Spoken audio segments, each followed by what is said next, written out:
Resort berpuaka. Pengalaman ngeri tim paranormal.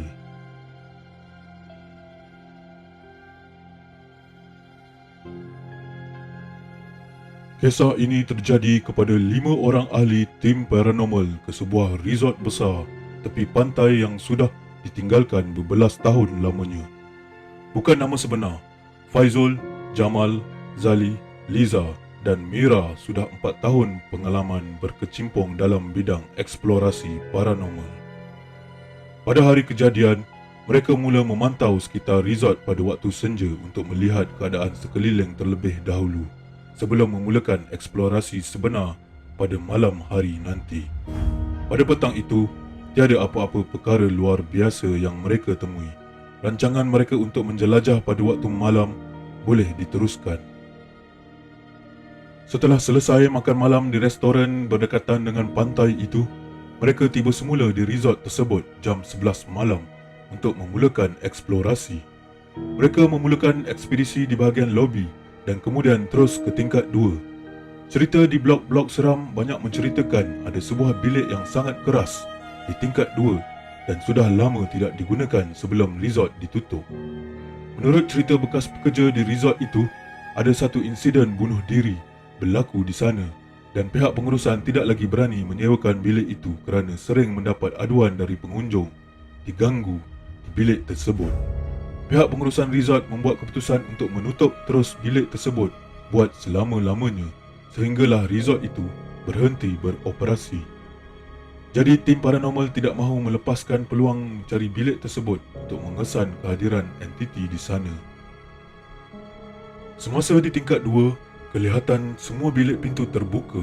Perabot bersepah dapat dilihat dari luar bilik kecuali ada satu bilik tertutup dan berkunci. Mereka yakin bilik itu adalah bilik yang dikatakan keras itu. Faizul yang mahir dalam membuka kunci pintu cuba untuk membukanya, tetapi malangnya gagal. Faizul memberitahu tidak masuk akal kerana pintu itu adalah jenis biasa, bukannya susah untuk membuka jika gunakan peralatannya. Jamal mengajak pecahkan pintu tetapi dibantah oleh Zali, merangkap ketua mereka. Zali mengajak tim bergerak ke bahagian lain dahulu kerana malam masih panjang. Sebaik sahaja beberapa langkah meninggalkan bilik itu, mereka terdengar suara menjerit dari dalam bilik angker itu. Mereka berhenti sebentar untuk merakam suara tersebut, walaupun dari luar. Rakaman ini dapat membuktikan kepada orang ramai bahawa bilik ini benar-benar berhantu. Jeritan dalam bilik itu bertukar menjadi tangisan yang sangat sedih. Bulu roma mereka semakin menegak dan kesejukan malam semakin terasa. Liza dan Mira berasa tidak sedap hati dan mengajak tim ke tempat lain. Tangisan sedih itu sangat sayu bergema sepanjang tingkat 2 seolah-olah sesuatu yang sadis yang dialami oleh sang suara itu. Dalam sayupan suara tangisan itu memecahkan kesunyian, tiba-tiba satu bau yang sangat busuk menusuk ke hidung mereka. Bau tersebut jelas datang dari celah-celah bawah pintu bilik keras itu. Zali mengarahkan semua beredar dari situ kerana tidak tahan dengan bau yang menyengat rongga hidungnya. Mira termuntah di tangga semasa berjalan turun. Dia tidak tahan dengan bau tersebut. Badannya menjadi lemah kerana banyak air sudah dimuntahkan. Liza terpaksa memapah Mira untuk bawa ke kereta. Walau apapun terjadi, Zali tetap ingin meneruskan eksplorasi itu. Setelah Mira dan Liza selamat berehat di dalam kereta, Zali dan Faizul meneruskan eksplorasi malam itu ke kawasan kolam renang pula. Manakala Jamal pula ditugaskan untuk meneman Liza dan Mira di dalam kereta. Di kawasan kolam renang tidak ada apa-apa yang berlaku sepanjang eksplorasi Zali dan Faizul. Tapi perasaan Zali tidak senang mengingatkan tentang Mira. Dia rasa tidak sesuai untuk Mira terus berada di kawasan seperti ini dalam keadaannya yang lemah. Akhirnya dia mengajak Faizul untuk pulang ke kereta dan batalkan eksplorasi malam ini dan teruskan pada esok malam pula. Sesampai di tempat letak kereta, Faizul menyumpah seranah kerana kereta mereka sudah tiada di situ. Zali dengan pantas menelefon Liza untuk mengetahui keberadaan mereka itu. Apa yang mengejutkan Zali ialah Liza menyatakan bahawa mereka ada di dalam sebuah bilik dalam resort itu bersama Mira. Liza memberitahu dia dikunci dari luar dan tidak dapat buka pintu. Tanpa membuang masa, Zali dan Faizal terus ke bilik keras itu. Dia sudah boleh agak di mana Liza berada, di mana lagi kalau bukan di situ. Dengan hati yang tidak tenang, timbul juga persoalan bermain di minda Zali dan Faizal berkenaan ke mana perginya Jamal dan kereta. Bagaimana pula Liza dan Mira boleh terkurung di dalam bilik itu?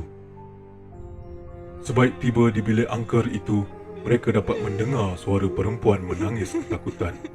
Kali ini jelas suara seperti Mira dan Liza. Tiada pilihan lain, mereka terpaksa memecahkan pintu bilik tersebut. Faizal dengan pantas mengambil alat penyembur pemadam kebakaran di dinding untuk memecahkan tombol pintu bilik itu. Akhirnya pintu dapat dibuka setelah tombol tercabut.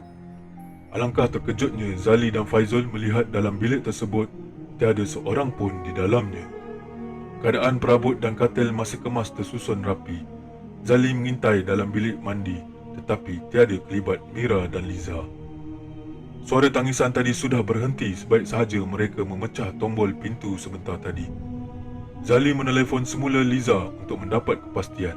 Malangnya panggilan tidak dijawab oleh Liza. Dalam keadaan kelang kabut, Zali dan Faizal ke arah tempat letak kereta semula. Dalam kebingungan, Zali ternampak kereta mereka masih ada di situ. Kelihatan mereka bertiga masih ada. Liza dan Mira sudah nyenyak tidur, manakala Jamal sedang menghisap rokok di luar kereta. Lalu Jamal bertanya kepada Zali di mana keberadaan Faizal. Baru Zali perasan bahawa Faizal tidak mengikutnya di belakang. Zali membebel sambil berpatah balik mencari Faizal yang ketinggalan jauh. Malangnya, kelibat Faizal tidak kelihatan di sepanjang jalan. Zali meneruskan mencari Faizal ke arah bilik keras itu. Setibanya di bilik keras itu, Zali terkejut kaku sampai melepaskan kamera di tangannya kerana melihat Faizal tergantung dirinya di dalam bilik keras itu. Lehernya dijerut dengan kain cadar, diikat dengan kipas shilling. Keadaan Faizal seolah-olah membunuh diri. Tanpa membuang masa, Zali melepaskan ikatan yang menjerut leher Faizal itu. Ternyata dia sudah terlambat kerana Faizal sudah tidak bernyawa lagi. Zali mengangkat mayat Faizal ke arah kereta. Bermacam-macam persoalan yang bermain di mindanya. Apakah sebenarnya yang menimpa mereka ini? Terlampau banyak perkara pahit terpaksa ditelan pada malam itu. Sejurus Jamal melihat Zali sedang mengangkat Faizal dari jauh, dia terus menghidupkan enjin kereta untuk bersiap sedia bertolak. Tanpa bertanya apa-apa, Jamal terus membawa kereta ke hospital berdekatan. Zali menceritakan segala-galanya semasa perjalanan ke hospital. Mereka merasakan tubuh Faizal sangat sejuk. Tubuhnya keras kaku seolah-olah sudah lama meninggal. Mira dan Liza tidak henti menangis melihat keadaan Faizal. Tiba-tiba telefon Zali berbunyi dan lebih mengejutkan lagi, Faizal yang menelefonnya itu. Zali memeriksa telefon di poket arwah, mana tahu tertekan dial ke nombornya, tetapi tidak menjumpainya. Tiada pilihan lain, Zali terpaksa menjawab panggilannya itu. Setelah menjawab telefon, Zali terus menggigil sambil mengarahkan Jamal berpatah balik ke resort tersebut. Keadaan menjadi riuh rendah dalam kereta tersebut setelah Zali memberitahu Faizal yang menelefonnya tadi dan masih ada di resort tersebut. Faizal sempat memarahi Zali dalam telefon kenapa meninggalkannya. Dalam keadaan ketakutan, Mira dan Liza turut menggigil sepanjang perjalanan berpatah balik ke resort tersebut bersama mayat pucat yang berwajah seperti Faizal itu. Lebih menyeramkan lagi apabila mayat tersebut mula mengeluarkan bau yang sangat busuk. Setelah sampai di resort tersebut, mereka dapat melihat Faizal sedang melambai-lambai tangan di tempat letak kereta tadi. Dengan pantas, Zali mengeluarkan mayat tersebut keluar dari kereta. Faizal yang sedang marah bertukar menjadi kebingungan melihat sekujur tubuh diletakkan di hadapannya itu. Bau busuk yang menusuk hidung mereka menyebabkan mereka tidak tahan dan bergegas dengan cepat meninggalkan resort itu. Baru beberapa meter kereta bergerak meninggalkan tempat letak kereta itu, Jamal berhentikan kereta kerana dia terlihat ada kelibat terbang dari arah mayat itu. Jamal lihat dari cermin sisi memberitahu dia ternampak seolah-olah mayat itu terbang melayang ke langit. Faizal memberanikan diri untuk menyuluh ke arah mayat tadi. Ternyata kata-kata Jamal itu betul kerana sudah tiada mayat di tempat itu. Zali mengarahkan Jamal untuk meneruskan perjalanan. Kelima-lima sekawan termenung panjang sepanjang perjalanan balik. Pengalaman ngeri apakah yang melanda mereka ini? Terlalu banyak persoalan yang tidak terungkai. Tidak ada seorang pun percaya dengan kisah mereka kerana segala rakaman mereka pada malam itu habis rosak. Semua video dan audio mereka hanya kelihatan gelap dan tiada suara. Namun, pengalaman ngeri pada malam itu tetap jelas terbayang di memori mereka sampai bila-bila.